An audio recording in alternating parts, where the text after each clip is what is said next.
কৃষ্ণ কৃষ্ণ সকলোৰে প্ৰণাম জনাই শ্ৰীমদ ভাগৱত মহাপুৰাণৰ চতুৰ্থ স্কন্ধৰ পৰা শ্ৰীকৃষ্ণ লীলা কথাৰ পৰৱৰ্তী কীৰ্তন ভাগ আগবঢ়াইছো। জয় গুৰু শংকৰ, জয় গুৰু মাধৱ। আমি যত জীৱ তোমাৰ পালন হৰি হৰি হৰি হৰি তুমি সে পালিয়া ফুৰা হুয়া অন্তৰ্যামী আবে যেবে নিজ ভৃত্য বুলি পালা হৰি হৰি হৰি হৰি অতেবে সে কৃপাল কৃতকৃত্য হওঁ আমি ৰাম তেবে সে কৃপাল কৃতকৃত্য হওঁ আমি। জয় গুৰু শংকৰ। মনুৰ সন্তান সকলৰ বৰ্ণনা দিছে, তাৰে পৰৱৰ্তী অংশ শুনা হওক। মনুৰ সন্তান হবৰ বৰ্ণন, বংশ বিস্তাৰ কেনেকৈ কৰিছে।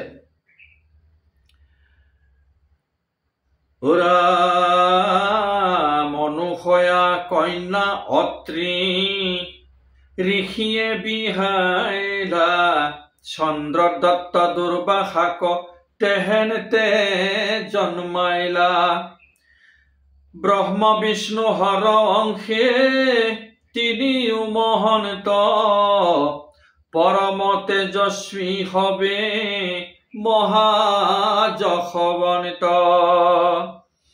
এতিয়া অনুসয়া নামৰ কন্যাজনীক, দেৱহতীৰ এই অনুসয়া নামৰ কন্যাজনীক কালৈ বিবাহ দিলে? অত্ৰি ঋষিক বিবাহ দিলে। কৰ্দম আৰু দেৱহতীৰ 9জনী কন্যাৰ জন্ম হয়। তাৰে এতিয়া এই কন্যাবিলাকৰ বিৱৰণ দি আছে, কোনজনী কন্যা কাক বিবাহ দিলে, কেনেধৰণে তেওঁলোকৰ বংশ বিস্তাৰ হৈ আছে, সেই বিষয়ে আছিল বিষয়টো। তেওঁ অত্ৰি ঋষিক অনুসয়া নামৰ কন্যাজনীক বিবাহ দিলে আৰু তেওঁলোকৰ সাংসাৰিক জীৱনৰ পৰা ব্ৰহ্মা বিষ্ণু আৰু শিৱৰ অংশত চন্দ্ৰ, দত্তাত্ৰেয় মুনি আৰু দুৰ্বাসা ঋষিৰ জন্ম হয়। এই বিষয়ে এই কবিৰ উপদেশ ভাগৰ পিছত আলোচনা কৰিব। দুলৰিত আছে পুত্ৰ লাভৰ অৰ্থে অত্ৰিৰ তপস্যা, তাৰ আগতে কবিৰ উপদেশ ভাগি আছে, শুনোৱা হওক। শুনা সভা সদ পদ শ্ৰী ভাগৱত সদায় কৃষ্ণৰ নাম নেৰিবা মুখত। কৃষ্ণ কৃষ্ণ নাম জিতু সুমৰে সততে তাৰ আৰ কাকডৰ আছে ত্ৰিজগতে। তান আগে মুক্তি পদ কোন বস্তু হয় সংসাৰ জলধি সিতু সুখে নিস্তৰয়।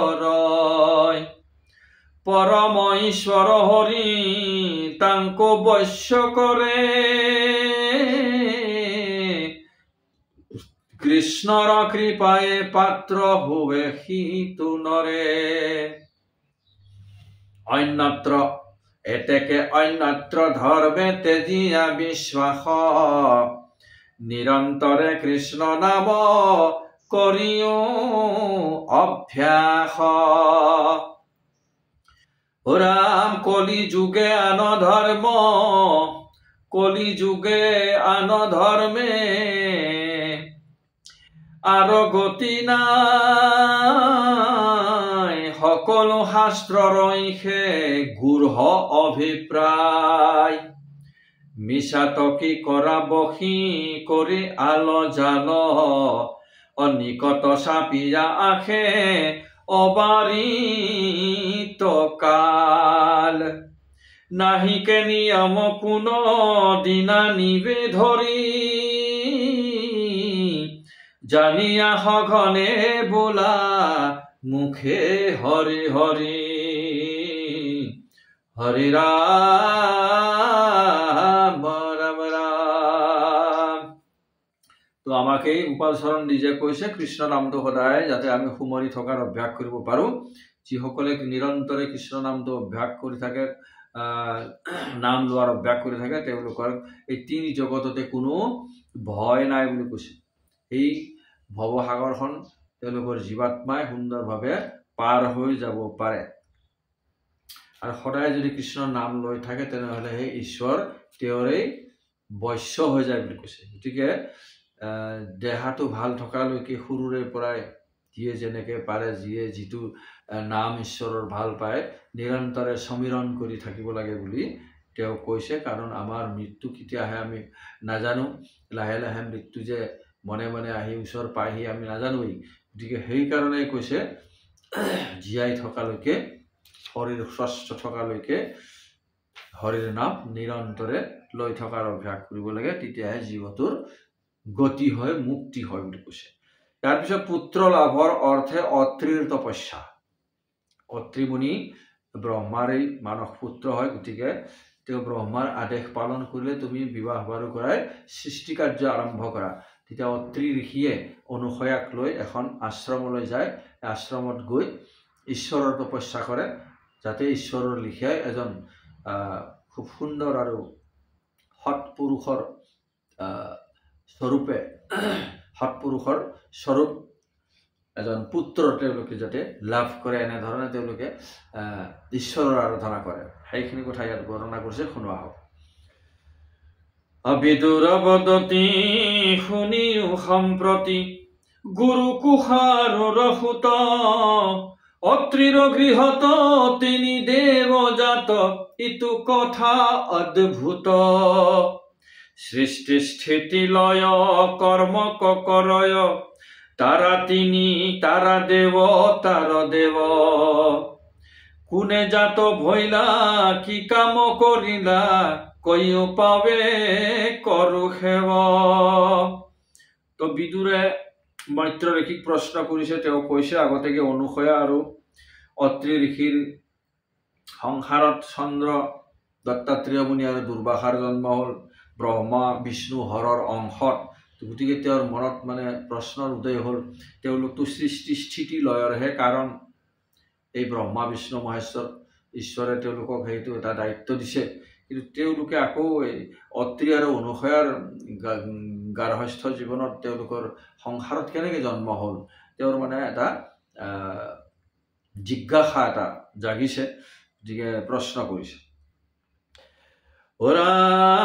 মৈত্ৰেয় বদতি অত্ৰি মহামতি ব্ৰহ্ম বিদ্যা পাৰগত সৃষ্টি কৰিবাক ব্ৰহ্মায়ে তাহংক আদেখিলা যি কালত। সৃষ্টি কৰাৰ কাৰণে ব্ৰহ্মাই অত্ৰি ঋষিক আদেশ দিয়ে, এটা সময়ত তেওঁৰ মানে আদেশ দিয়ে। সেই কাৰ্যটো কৰিবৰ কাৰণে তেওঁ এনেধৰণে বিবাহ পাশত আবদ্ধ হৈছে বুলি কৈছে। পিতৃৰ আদেশ পায়া মহাযশ কনিলন ত নমস্কাৰ অনুসূয়া সমে মহামনোৰমে ঋক্ষগিৰি পয়োসাৰ। এখন ঋক্ষ পৰ্বতৰ নামনিলৈ তেওঁ গুচি গ'ল পত্নী অনুসয়াক লৈ, আৰু পিতৃৰ আদেশ পালন কৰিলো বুলি তেওঁলোকে আগতে ঈশ্বৰৰ আৰাধনা কৰিছে। পুত্ৰ যাতে সুসন্তান জন্ম হয় ঈশ্বৰৰ স্বৰূপৰ, ঈশ্বৰৰ লিখিয়াই এনেকুৱা ধৰণৰ সন্তানৰ জন্ম লাভৰ কাৰণে পিতৃ মাতৃ ঈশ্বৰৰ আৰাধনা কৰিছে।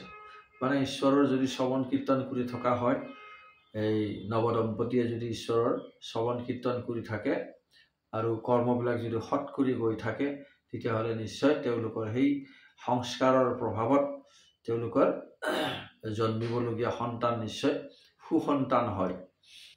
তেনেধৰণেই ইয়াত এটা অৰ্থ ওলাইছে সুন্দৰভাৱে। তেওঁলোকে এটা ভগৱানৰ লিখীয়া সুন্দৰ পুত্ৰ পাবৰ কাৰণে ঈশ্বৰৰ আৰাধনা কৰিছে, মনটো সৎ কৰি, মন ইন্দ্ৰিয়ক দমন কৰি যেনেধৰণে ঈশ্বৰক আৰাধনা কৰিব লাগে, ঠিক তেনেধৰণে। ইয়াৰ পিছত কি কৈছে, আহিতু কুলাচল পৰম নিৰ্মল তপস্বিতা তপাৰ নিৰ্বিন্ধ্যা নদীৰ পতন ৰুচিৰ ঘৰ ঘৰিত ধ্বনিতাৰ। সেই ঋক্ষ পৰ্বতৰ নামনিত বহুতো তপস্বী ঋষি মুনিসকলে তাত তপস্যা কৰে আৰু নিৰ্বিন্ধ্যা নদীখন এই আশ্ৰমখনৰ চাৰিওফালে বেঢ়ি লৈ এটা দিশে বৈ গৈছে, তাৰ মাজত সুন্দৰ সুন্দৰ বন উপবন। এই তেনেকুৱা ধৰণৰ পৰিৱেশত তেওঁ উপস্থিত হ'ল নিজৰ পত্নীক লৈ সুন্দৰ এখন স্থানত। শুনি মনোৰম কানন উত্তম ফুল ফব ফুলি আছে চম্পক তগৰ অশোক পাৰ নিৰ্বিন্ধ্যাৰ কাছে কাছে।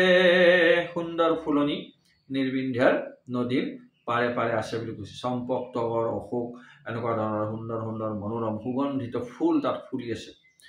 আশ্ৰম বেঢ়িয়া নদী জানত বয়া পৰম পবিত্ৰ জল সেই স্থানে গয়া তপ আচৰিলা ভাৰ্যা হমে কৌতূহল। গতিকে সেই নিৰ্বিন্ধ্যা নদীৰ পাৰৰ সুন্দৰ আশ্ৰমখনতে ভাৰ্যা হমে উপস্থিত হৈ তেওঁ ঈশ্বৰৰ আৰাধনা কৰিবলৈ ধৰিলে। প্ৰাণায়ামে মন কৰি সংযমন বৰিষ শত শোভন এক পদে স্থিত থাপি পৃথিৱীত কৰিয়া বায়ু ভোজন।